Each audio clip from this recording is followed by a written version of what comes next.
今仔日是7月7日，在中國也開始來實施民族團結進步促進法，只要是認定有破壞着民族的行為，安尼不管這行為人是倒一國，甚至講住佇倒位，攏會當來追究責任。咱陸委會副主委廖文佳是表示講，這項政策概念是無夠明確的，當算立場是依次現狀，安尼嘛有可能會真多。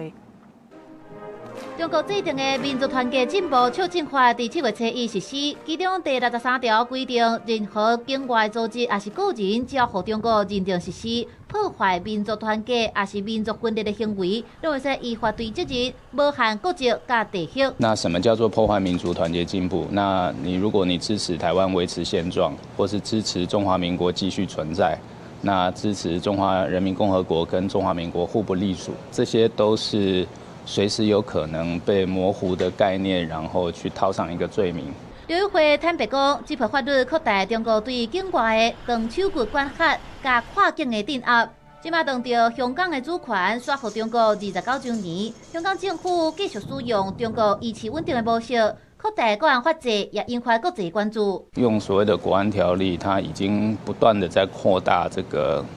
國安部門的權力。那有一些香港朋友甚至說，香港現在是雖然沒有戒嚴，但實際上是在戒嚴的狀態。學者分析，民族團結進步促進法凸顯中國的國安法令是假假白了工，也顯示習近平執政欠自信。幾十年來，中國一直強調的中華民族偉大復興，這個宣傳甲統戰是失敗的。習近平對自己執政的沒有信心，這個時候還要再搞一個民族團結法，強硬的法律來希望大家團結。其實我反而凸顯了中國這幾十年來的